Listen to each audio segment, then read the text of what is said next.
Hola chicos, hola chavales, espero que estéis genial, que estéis bien de salud, que estéis bien de ánimo. Venga, ya nos falta poco, a ver si ya acabamos y ya podemos empezar a salir a- a correr por las calles. Mientras tanto, pues no nos tenemos que quedar aquí recluidos.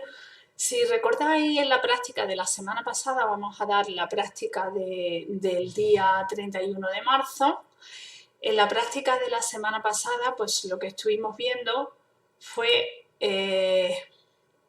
un momentín, que quite esto. En la práctica de la semana pasada lo que estuvimos viendo fue la regresión lineal. ¿Qué era la regresión lineal? Vamos a recordar, nosotros partíamos de dos variables, una variable x y una variable y. A la variable x le llamábamos variable explicativa. La variable y era la variable explicada o variable también le llamábamos, si recordamos a la variable explicativa, le llamábamos independiente, a la variable explicada le llamábamos dependiente, y entonces lo que intentábamos era encontrar un modelo que nos ligara la x con la y, un modelo matemático, que era, nosotros habíamos cogido el modelo más sencillo, que era el de una recta. Entonces nosotros decíamos que el comportamiento de la variable explicada, de la variable dependiente, lo podíamos expresar de la siguiente manera, con un coeficiente a, ¿vale?, multiplicado por la variable independiente, que era x, más un coeficiente b. Y entonces a y b era lo que queríamos encontrar, ¿vale? Venga, pues ya habíamos visto alguna práctica la semana pasada en la que vimos la práctica de, creo que era la de halterofilia, en la que encontrábamos un movimiento que era el de subir en halterofilia, un movimiento que era en dos partes, otro que era en una parte. Bien, y entonces encontrábamos los coeficientes A y B. Hoy vamos a seguir exactamente con lo mismo, ¿vale? Vamos a seguir trabajando en la construcción de las rectas de regresión utilizando R. Para ello vamos a ir al campus virtual y vamos a utilizar un archivo que se llama rowing.rdata. Entonces nos vamos a ir al campus virtual, os vais al campus virtual, vamos a ver, que tengo aquí 40.000 correos y 40.000 historias. Vámonos al campus virtual, espero que no esté caído. Entonces iniciamos nuestra sesión en el campus virtual y encontramos nuestra aula, ¿vale? Metodología y en las bases de datos vemos que tenemos uno que es rowing5000rm.rdata. Bien, lo descargamos, pues ya lo tenemos ahí en nuestro disco duro, ¿vale? Y ahora pues ya podemos empezar a trabajar con él. Bien, entonces vamos a ver en qué consiste esta práctica. Entonces voy a abrir el archivo de práctica. Me parece que es la práctica 11, dejadme que lo compruebe. Bien, sí, perfecto, es la práctica 11. Y la práctica 11 consiste en lo siguiente, perdón, la práctica 11 no, que yo le tengo numerado como 11. Bien, nosotros vamos a tener una serie de remeros en un laboratorio, ¿vale? Entonces, a estos remeros, mediante un ergómetro de remo, que si sabéis el ergómetro de remo es esta máquina que tenemos en el gimnasio, en la cual vamos remando. Yo creo que en la sala de musculación de ciencia del deporte tenemos un ergómetro de remo y entonces lo que hacemos es calcular para estos remeros una serie de variables. Estas variables, pues una es el tiempo en recorrer los 5.000 metros, 5.000 metros, ¿vale? Y la potencia máxima de dicho remero. la potencia máxima en esos 5.000 metros, ¿vale? Entonces, el tiempo viene dado, medido en segundos y la potencia máxima del remero viene medida en vatios. Viene medida en vatios. Y nosotros queremos encontrar la relación que existe entre tiempo en los 5.000 y la potencia máxima.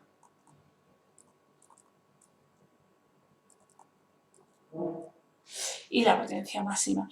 Es más, lo que nosotros queremos es predecir el tiempo en recorrer esos 5.000 metros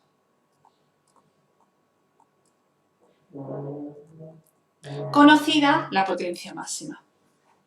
Ay, esperaros que ponga esto un poquito más para acá, que no se ve, esperaros, que no se ve la tablet ahora. Así, perdonad, tenemos el tiempo en los 5.000 en segundos, la potencia máxima en vatios, y entonces nosotros lo que queremos es encontrar la relación que existe entre tiempo en completar los 5.000 metros y potencia máxima. Concretamente lo que queremos es ver cuánto tardaríamos, predecir cuál sería el tiempo en recorrer los 5.000 metros dada una potencia determinada. Una potencia determinada. Bien, nosotros vamos a encontrar una relación lineal entre tiempo y potencia, de manera que en este caso, si nosotros lo que pretendemos es predecir el tiempo que vamos a tardar en recorrer los 5.000 metros conocida una determinada potencia, entonces en este caso la variable dependiente o la variable que nosotros llamamos explicada, la variable que vamos a explicar es el tiempo en recorrer los 5.000 metros. Por el contrario, la variable independiente, la variable explicativa, es la potencia. Y nosotros queremos encontrar la relación lineal que existe entre ellos. Entonces, para ello, el modelo finalmente nos quedará de la siguiente manera. Pues el tiempo en recorrer los 5.000 metros utilizando ese ergómetro de remo es igual a un coeficiente que nosotros llamamos A por la potencia más un coeficiente que llamaremos B. Y nuestro problema, o lo que queremos encontrar, es cuánto vale A y cuánto vale B. ¿Vale? Cuánto vale A y cuánto vale B. ¿Bien? ¿Estamos todos? Correcto. Bueno, pues primero la primera pregunta que me dice esta práctica es obtener el diagrama de dispersión del tiempo en completar los 5.000 metros frente a la potencia máxima y que también pintemos la línea de mínimos cuadrados. Y lo que nos pregunta es si es directa dicha relación. Es decir, me pide lo siguiente. Lo que me está pidiendo es que pinte el diagrama de dispersión o la nube de puntos del tiempo en recorrer los 5.000 metros y la potencia máxima. Entonces, este diagrama de dispersión es el siguiente. El diagrama de dispersión, si recordamos, pintamos unos ejes cartesianos, ¿vale? Unos ejes cartesianos y ahora en estos ejes cartesianos hacíamos lo siguiente. En el eje X, que es el eje horizontal, que es este, nosotros poníamos la variable independiente, ¿vale? Que es la potencia, en nuestro caso. Y en el eje Y, nosotros ponemos la variable independiente, que es en este caso el tiempo. Entonces, vamos a hacerlo con nuestra base de datos. Nos venimos, vamos a abrir R, ay, perdonad, que ahora ya no veo, que os pierdo, ya lo tengo aquí. Así, son los problemas del directo. Bien, ya tengo R y ahora lo que voy a hacer va a ser teclear para que nos aparezca el Commander, RCMDR. Si recordáis, pues lo que tenemos que teclear es library,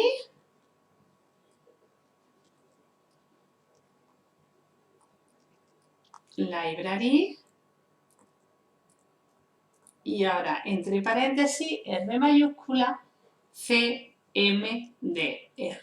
Cierro paréntesis. Entonces lo tecleamos y le damos a Enter y me aparece el Commander, ¿vale? Me aparece aquí el Commander. Entonces ahora lo que tengo que hacer es cargar la base de datos. ¿Cómo cargamos la base de datos? Pues decimos datos, cargar conjunto de datos. Yo tengo ese conjunto de datos en descargas, le doy a aceptar y ya lo tengo abierto.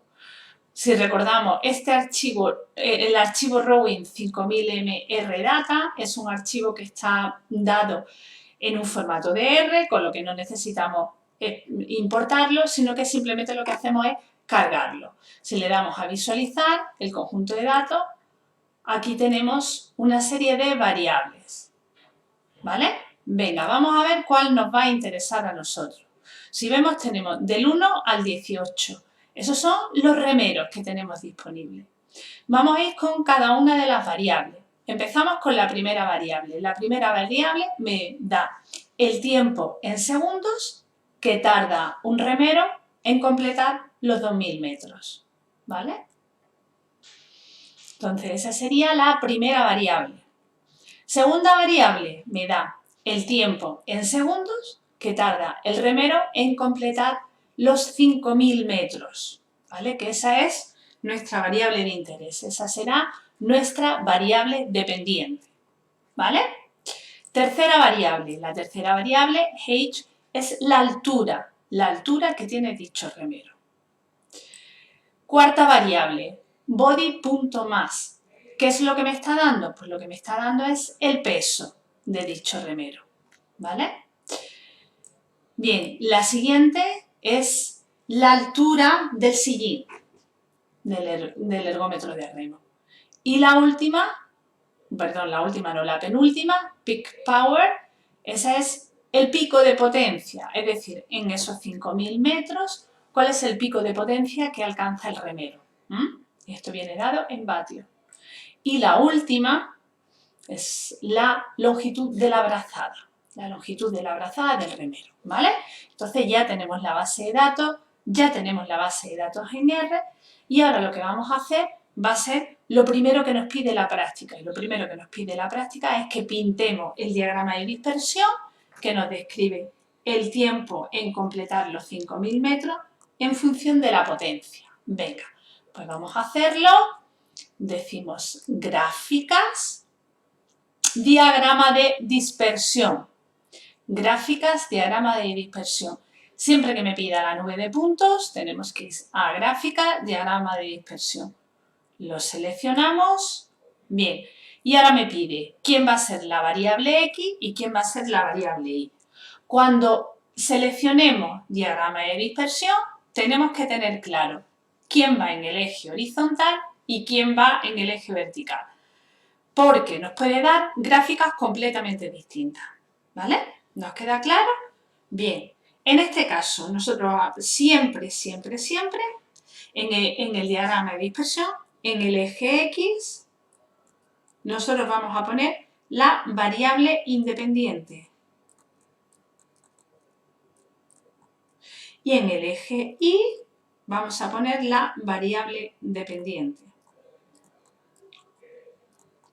Bien, ¿cuál era la variable independiente del modelo que estamos analizando? Pues era la potencia máxima, ese pico de potencia que teníamos.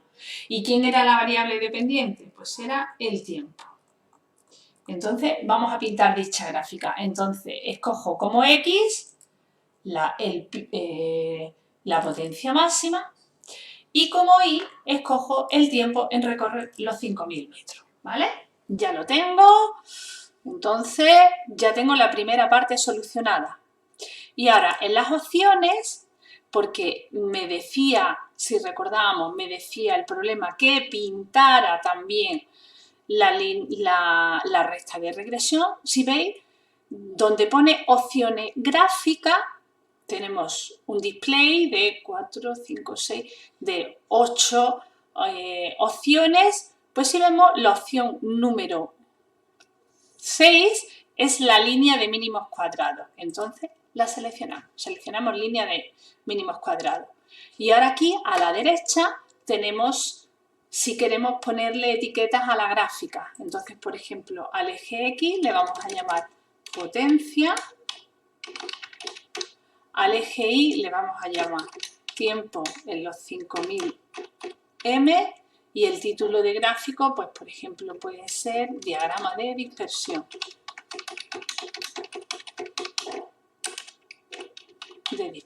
¿Vale? Le damos a aceptar y ahí me sale el diagrama de dispersión, ¿vale? Espero que os haya salido a vosotros lo mismo, ¿vale? Bien, entonces tenemos en azul, esa es la recta de regresión. Bien, cada uno de estos puntos representa a un remero distinto. Si los contáis, 1, 2, 3, 4, 5, 6, 7, 8, 9, 10, 11, 12, 13, 14, 15, 16, 17 y 18. Tenemos los 18 remeros. Correcto.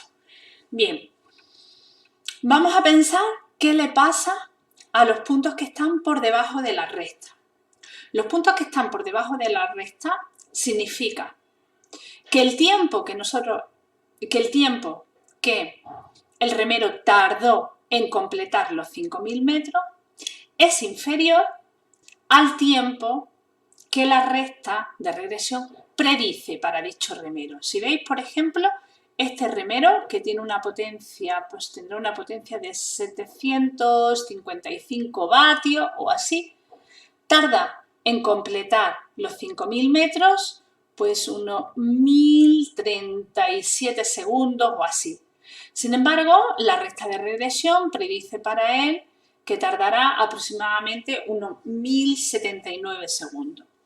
Es decir, la recta está sobreestimando el tiempo que tarda dicho remero. Todos los puntos que queden por debajo de la recta, de esta recta de regresión, significa que la recta de regresión está sobreestimando. ¿Esto qué significa? Significa que está dando una estimación superior del tiempo que tarda en recorrer los 5000 metros de lo que en realidad ese remero tarda. ¿Vale? Bien, vamos a ver qué pasa con los puntos que quedan por encima de la recta. Vemos que tenemos una serie de puntos que quedan por encima de la recta. En este caso, por ejemplo, este individuo tiene pues una potencia de 753 vatios o así. La recta de regresión estima para él que tardará unos 1075 segundos o así, pero sin embargo él tarda más de 1080. ¿Esto qué significa? Esto significa que la recta está subestimando el tiempo que tarda dicho remero. Subestimando significa que está dando una predicción del tiempo inferior a la que en realidad tardó el remero. Entonces, todos los que queden por debajo significan puntos en los que la recta está sobreestimando el tiempo que tarda en recorrer esa distancia y los que están por encima pues está subestimando. ¿Vale? Subestimando. Bien. Más cosas. También me pregunta a la vista de este diagrama de dispersión si la relación que existe entre potencia y tiempo es directa o inversa.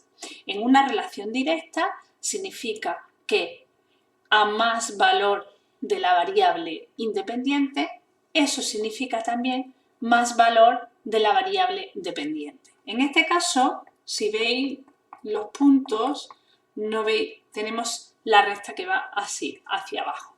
¿Esto qué significa? Esto significa, me está dando una pendiente negativa. Vamos, aunque no tenga ahora mismo el valor de la pendiente, yo ya sé a ciencia cierta que esa pendiente es negativa. Y esto significa que mientras mayor sea ese pico de potencia, mientras más alto sea ese pico de potencia, menos tiempo va a tardar el remero en completar los 5.000 metros. Es decir, la relación entre potencia y tiempo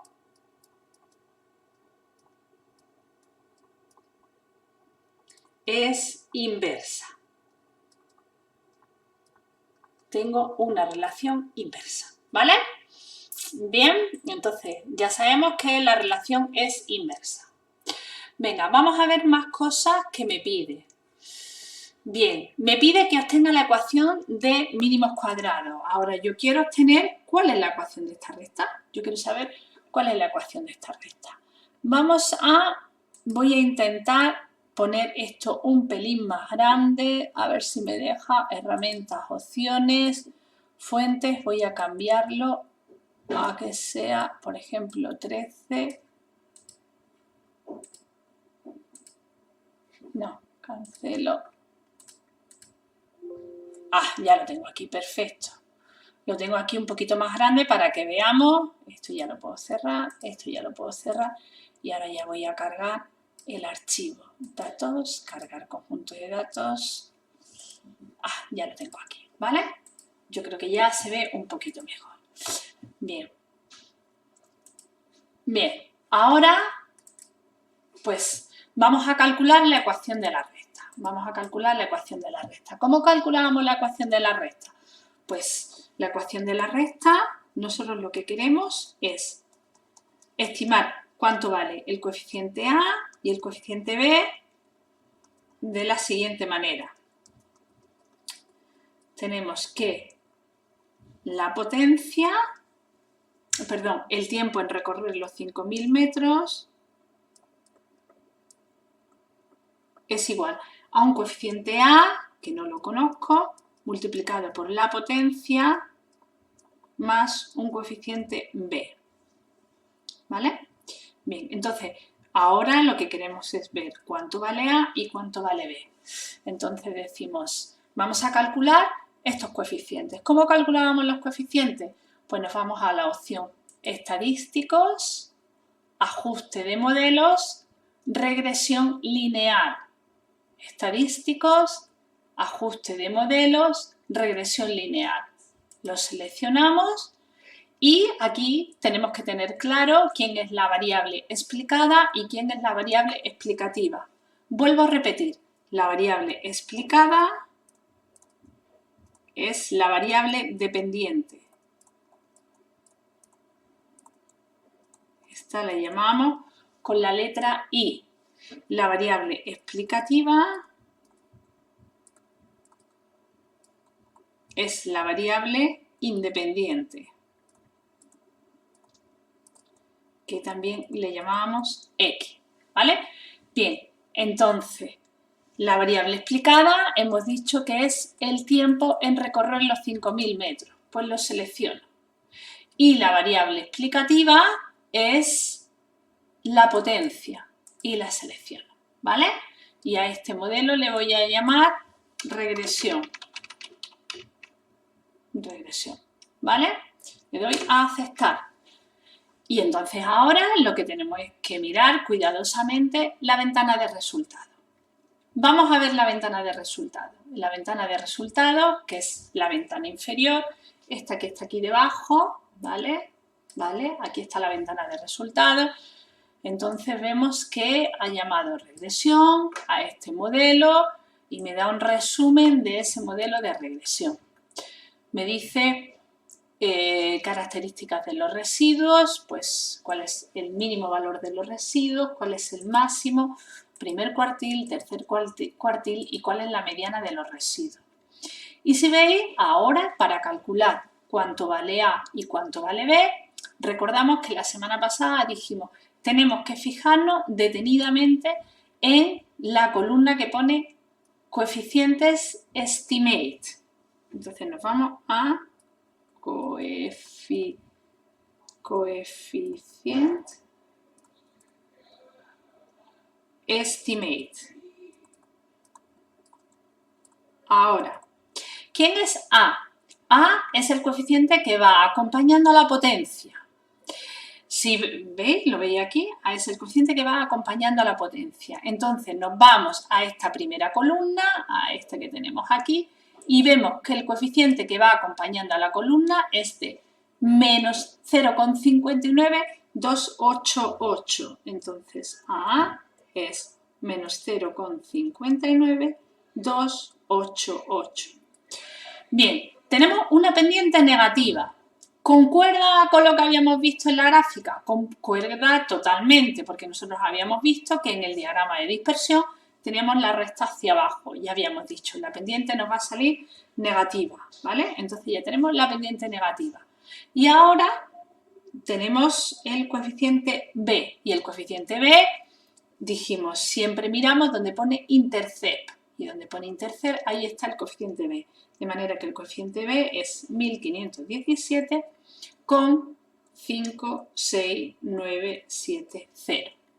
Por lo tanto, nosotros ya tenemos el modelo de la recta. El modelo de la recta es el tiempo a los 5000 es igual a un coeficiente A que es menos 0,59288 por la potencia más un coeficiente B que es 1517,56970, ¿vale? Entonces ya tenemos la recta de regresión que me liga el tiempo con la potencia, ¿vale? Bien, perfecto. Entonces ya tenemos eso. ¿Qué más me pregunta? Pues me pregunta, ya que tenemos eso, ya que tenemos esos coeficientes, ya que tenemos el modelo, me dice el problema.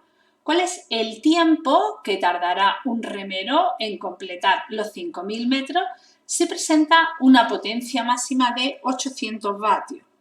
Entonces, ¿cómo podemos obtener ese tiempo? Pues nosotros podemos obtener ese tiempo sustituyendo en esta recta, pues en donde pone potencia pongo 800. Entonces, el tiempo a los 5000 es igual a menos 0,59288 por la potencia, que son 800 vatios, más 1517,56970.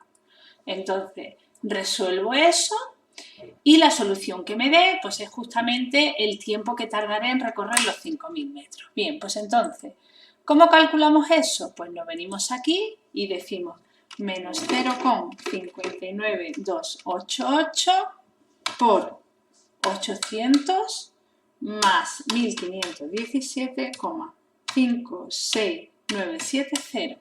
Y ahora, para saber qué valor me da, le doy a ejecutar y me sale 1043. Es decir, para una persona 43,266 segundos. Es decir, para esos remeros, para una persona que tenga un pico máximo de potencia de 800 vatios, se espera, más o menos, que tarde en media un total de 1043,266 segundos en completar los 5000 metros, ¿vale? Bien, entonces ya tenemos la primera pregunta. Ahora, vamos a fijarnos en la salida de R y nos vamos a fijar en una cosa bastante importante, que es lo que nosotros vamos a llamar las contrastes de significación asociados a esta recta de regresión. Bien, vamos a empezar con el primero. Vamos a ver donde pone coeficientes, nos vamos a ir a la última columna, ¿vale? Donde pone, vámonos a la última columna, y en la última columna nos viene algo así como PR mayor que valor absoluto de T, ¿vale? Estos van a ser los p-valores asociados a la recta de regresión. Van a ser los p-valores asociados a la recta de regresión.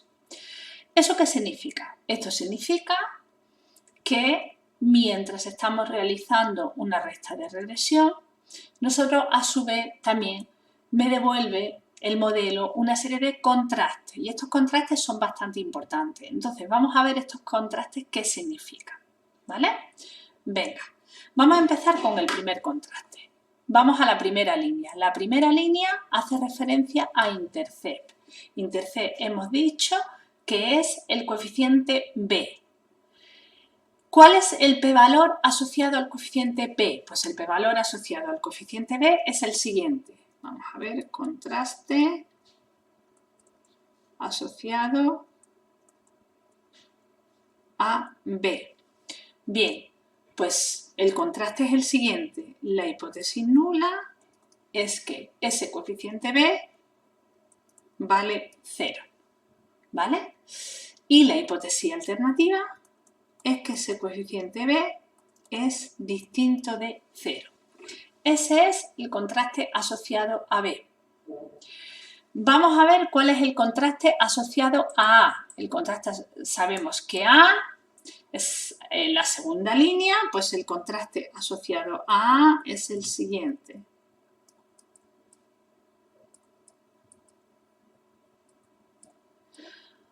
H sub 0 es A igual a 0 frente a H sub 1, A es distinto de 0, ¿vale?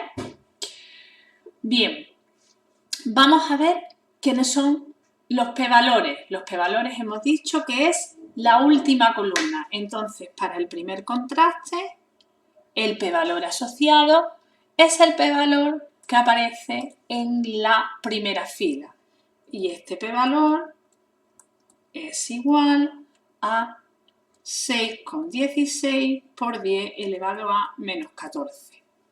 Y en el caso del contraste 2, el p-valor es igual a 1,47 por 10 elevado a menos 6. ¿Vale? Entonces ya tengo el p-valor asociado al contraste 1. Vamos a ponerlo así. Vamos a ponerle el p-valor asociado al contraste 1 y el p-valor asociado al contraste 2, que son esos dos. Bien, vamos a comparar, siempre que tenemos un p-valor, lo tenemos que comparar con el nivel de significación. Si recordamos, el nivel de significación es alfa igual a 0,05. Ahora, si comparamos ese p-valor con el nivel de significación, yo ya sé en cuál de las hipótesis me tengo que o bien aceptar o bien rechazar, ¿vale? Venga, entonces vamos a comparar. Primero, vamos a empezar con el primer contraste. Vamos a empezar con el contraste asociado a B. El contraste asociado a B tiene un p-valor igual a 6,16 por 10 elevado a menos 14. Entonces lo que hago es comparar ese p-valor con el nivel de significación. Y digo, ese p-valor, que es 6,16 por 10 elevado a menos 14, es menor que 0,05, menor que el nivel de significación.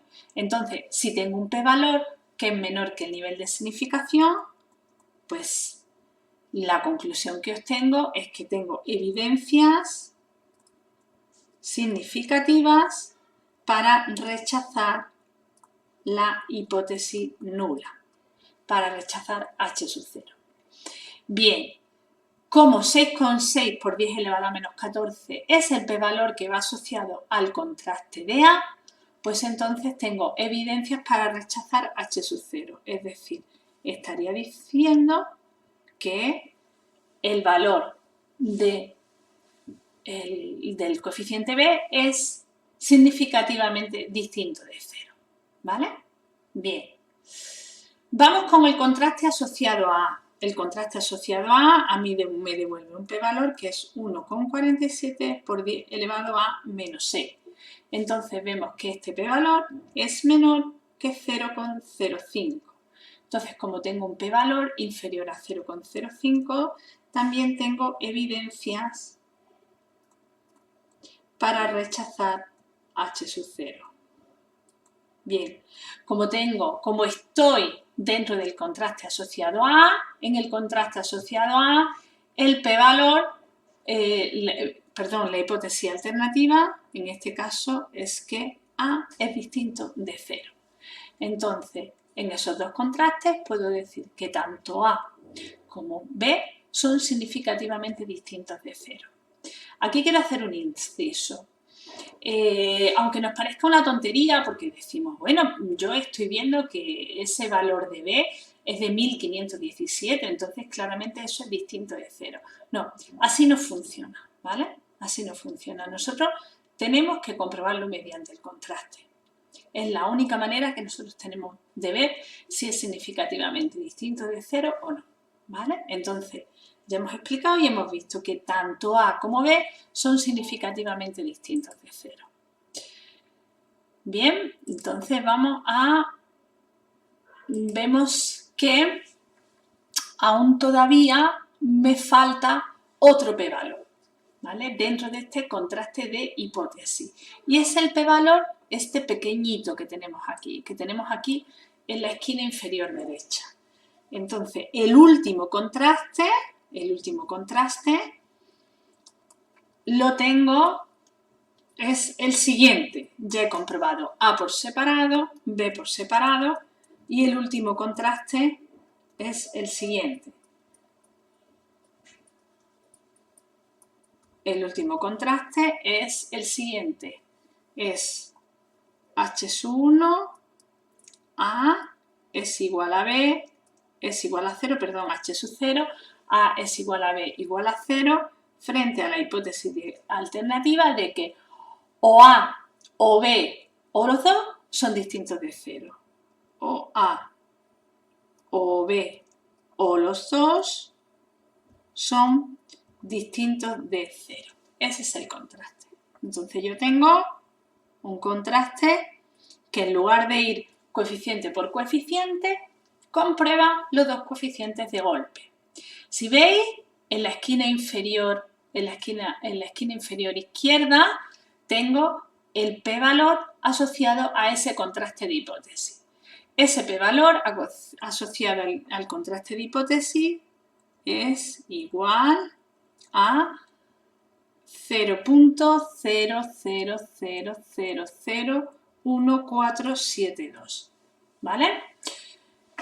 Y ese p-valor, como siempre que tengamos un p-valor, lo tengo que comparar con el nivel de significación para establecer el mecanismo de decisión. Entonces, el nivel de significación es igual a alfa igual a 0,05 y comparo cuánto vale ese p-valor con el nivel de significación. Entonces, como vemos, el p-valor es más pequeño que alfa, más pequeño que el nivel de significación. Entonces, por lo tanto, rechazo la hipótesis nula. Y me quedo con la alternativa. La alternativa de este contraste de hipótesis es que o bien el coeficiente A, o bien el coeficiente B, o bien los dos son distintos de 0, son significativamente distintos de 0. Como hemos ido uno por separado, nosotros sabemos que en general que son los dos significativamente distintos de 0. Ahora me podéis decir, ¿me aporta este contraste alguna información adicional de lo que ya sabía yo? Porque yo ya había comprobado de manera individual que A era significativamente distinto de 0, B era significativamente distinto de 0 y ahora hago este contraste. ¿Me aporta algo este contraste? No, la verdad es que no aporta nada este contraste. Es decir, si lo hago de manera individual, pues tampoco es necesario que compruebe este, ¿vale? Además también este tiene un problema. Si hacemos este contraste antes, este contraste que es más global que de los dos coeficientes a la vez, lo hacemos antes que el de por separado, si me da que son significativamente distintos de 0, no sé si es o el coeficiente A o el coeficiente B o los dos, de manera que tampoco me evita tener que hacer los dos de manera individual. Entonces mi consejo es que hagamos los dos inicialmente de manera individual, ¿vale? El de A y el de B. Pero para que sepamos para qué sirven estos contrastes de hipótesis. Y ahora ya finalmente vamos a ver cómo de bueno es este ajuste. ¿Es bueno? ¿Es malo? Bien, nosotros para saber la bondad del ajuste, teníamos dos coeficientes. Un coeficiente 1, que es el coeficiente de correlación lineal de Pearson,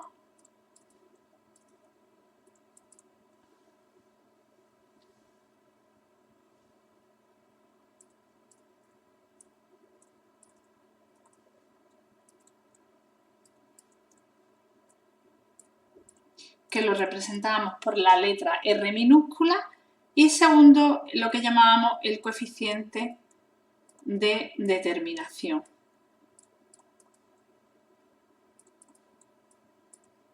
que lo denotábamos por la letra R mayúscula al cuadrado.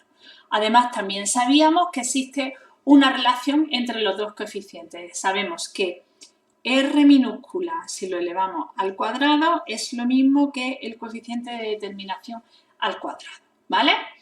Bien, entonces, esta salida de R no me da el coeficiente de correlación lineal de Pearson, me da el coeficiente de determinación. ¿Dónde veo el coeficiente de determinación? Pues el coeficiente de determinación lo vemos donde pone ajuste R square. Entonces, R cuadrado en la salida que tenemos del programa lo tenemos que mirar en este apartado, R square. Y esto nos da un valor de 0.7603. El coeficiente de determinación siempre es positivo, siempre va, sus valores oscilan entre 0 y 1. Mientras más cercano esté al 0, menor relación lineal existe entre esas dos variables. Mientras más cerca esté del 1, mayor relación lineal existe entre estas dos variables. Entonces vemos que está bastante cerca del 1, no está muy alejado. Si ahora quisiéramos calcular el coeficiente de correlación lineal de Pearson, tenemos dos opciones. Primero, hacerle la raíz cuadrada a este R cuadrado. Bien, le hacemos la raíz cuadrada, pero tenemos que tener un poco de cuidado con el signo, ¿vale? Bien, ¿cómo podemos saber el signo? Pues el signo lo podemos saber pues simplemente mirando la pendiente. Si yo sé que la pendiente es negativa, entonces el signo de R es negativo, ¿vale? Si la pendiente es positiva, el signo de R es positivo. En este caso, la pendiente es negativa, por lo tanto, el signo de R es negativo. De manera que el coeficiente de correlación lineal de Pearson sería la raíz cuadrada de 0.7603. Signo menos, que no se me olvide. Y me daría, pues, lo calculamos, SQRT de 0.7603 me da 0,87, en este caso menos 0,87, que es un coeficiente de correlación lineal bastante alto, ¿vale?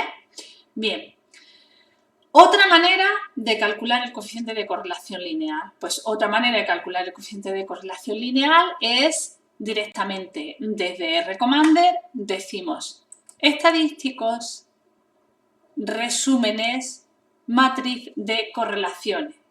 Estadísticos, resúmenes, matriz de correlaciones. Le dais a aceptar y ahora elegimos entre qué dos variables queremos calcular la correlación. Y nosotros queremos calcular la correlación entre el tiempo en recorrer los 5.000 metros y la potencia. Le dais a control para que queden los dos a la misma vez marcados. Y además, si veis por defecto, calcula el coeficiente de correlación lineal de Pearson, que es justamente el que nosotros queremos. Por lo tanto, le damos a aceptar y me da el coeficiente, me sale aquí el coeficiente de correlación lineal. Bien, si veis, cada variable consigo misma, me sale una matriz de correlaciones. El primer elemento de la matriz de correlaciones me calcula la correlación de una variable consigo misma y la correlación de una variable consigo misma es 1, es decir, la correlación de la potencia con la potencia es 1. La correlación de 5.000 del tiempo en recorrer los 5.000 metros con el tiempo en recorrer los 5.000 metros es también de 1.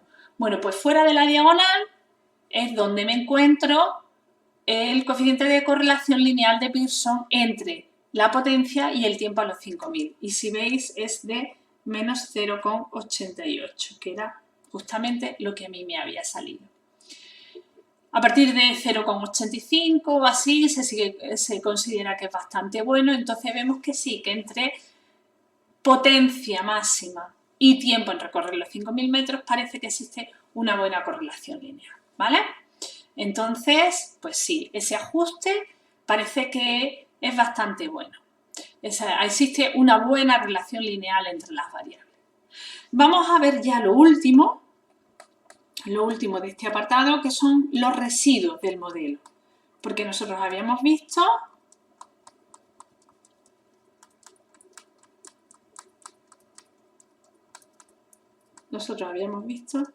que no me borra ahora. Nosotros habíamos visto que siempre que hacíamos una correlación lineal, pues nosotros teníamos lo que se conoce como residuos. Los residuos del modelo. Los residuos del modelo son la diferencia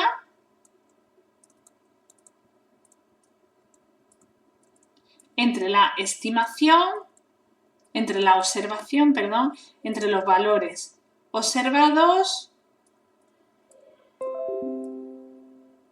menos los valores que predecimos, ¿vale? Los valores obtenidos mediante un proceso de predicción. Bien, ¿cómo encontramos los residuos? Pues los residuos podemos hacerlo de la siguiente manera. Como le hemos dado el nombre de regresión, pues nosotros tecleamos residuals y entre paréntesis regresión. Y de esta manera, residuals y entre paréntesis regresión. Obtengo los residuos del modelo. Le dais a ejecutar y os salen los 18 residuos. También existía otra manera de calcular los residuos, que era calculando una variable adicional, ¿vale?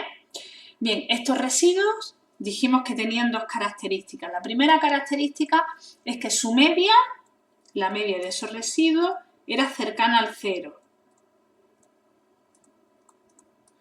Y lo segundo que cumplían, la segunda propiedad importante que cumplían los residuos era que los residuos siguen una distribución normal. Siguen una distribución normal, ¿vale? Bien, entonces tengo dos propiedades importantes.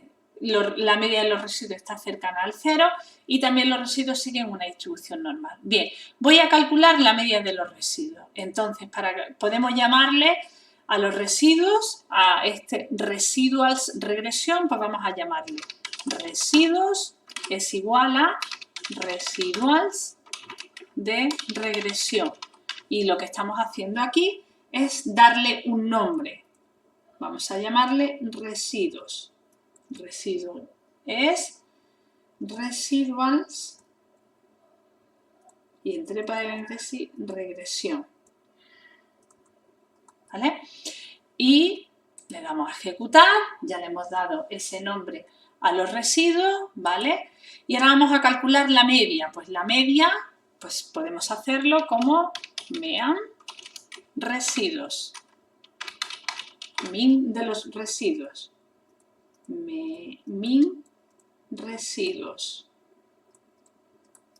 Le damos a ejecutar y vemos que tenemos una media de menos 3,27 por 10 elevado a menos 16. Es decir, esto sería menos 0.00000000, así hasta 16 valores. Es decir, tenemos una media muy cercana al cero, ¿vale? Bien, ahora vamos a ver si en realidad estos residuos siguen una distribución normal. Bien, vamos a ver si siguen una distribución normal. Para ello, voy a aplicar un test de normalidad. ¿Qué test de normalidad aplico? Pues depende del número de valores, depende del número de observaciones que tengamos. En este caso, ¿cuántas observaciones tengo? Pues en este caso tengo 18 observaciones, que son los 18 remeros. Como 18 es menor que 30, pues puedo aplicar el test de Shapiro. Shapiro-Wilk, ¿vale? La función en R para calcular el test de Shapiro es Shapiro.test y entre paréntesis el nombre del vector al que le queramos calcular ese test de normalidad, que en este caso será el de residuos, ¿vale? Ese es el vector al cual le quiero analizar la normalidad, ¿vale? Bien, antes de calcular este test de Shapiro, pues yo lo que tengo que hacer es cargar el paquete donde están los test de normalidad. Yo creo que la semana pasada sí que instalamos ese paquete, entonces para aquellos que no instalaron el paquete la semana pasada, que lo instalen ahora, y para los que sí lo instalaron, el paquete que nosotros utilizamos la semana pasada fue el paquete NeoRTEST, el paquete NorTest. Entonces, si tenéis instalado este paquete de la semana pasada, perfecto, no tenéis que hacer nada, simplemente cargarlo, pero si no lo tenéis instalado, tenéis que instalarlo, ¿vale? Bien, entonces, para los que sí lo tienen ya cargado, ¿qué es lo que tenemos que teclear? Pues tenemos que teclear lo siguiente, library y entre paréntesis NorTest. Entonces tecleamos library y entre paréntesis NorTest y le damos a ejecutar y ya tengo cargado esa librería y ahora pues únicamente lo que tengo que hacer es calcular el test de Shapiro. Entonces decimos Shapiro.test y entre paréntesis residuos y le damos a ejecutar y me sale que los residuos tienen, el test que me sale es el siguiente. Vamos a ver, el p-valor que me sale es del siguiente test. Tenemos H sub 0, los residuos siguen una distribución normal frente a la hipótesis alternativa que los residuos no siguen una normal. Bien, entonces tenemos un contraste de hipótesis, tenemos un p-valor asociado a ese contraste de hipótesis. Este p-valor es de 0.7527. Siempre que tengo un contraste de hipótesis tenemos que comparar con el nivel de significación. El nivel de significación alfa es igual a 0.05. Entonces comparamos este p-valor con este alfa y entonces vemos que 0.7527 es mayor que 0,05. Por lo tanto, no tengo evidencia en contra de la hipótesis nula, es decir, de que la variable residuo sigue una distribución normal, ¿vale? Bueno, chavales, pues hasta aquí la práctica de hoy. Espero que lo entendáis, que practiquéis en casa, que trabajéis, que utilicéis estos días de estar encerrados sin hacer deporte. Ay, madre, qué mal lo llevamos, para adelantar un poco en la teoría, porque esto al final os va a venir muy bien cuando hagáis el trabajo fin de grado para tener las ideas claras. Solamente pues ya me queda mandaros un beso gigante, que me encantaría daros a cada uno un beso personalmente. Espero que nos veamos pronto. Mientras tanto, cuidaros muchísimo y encerraditos en casa. Un beso fuerte. ¡Mua!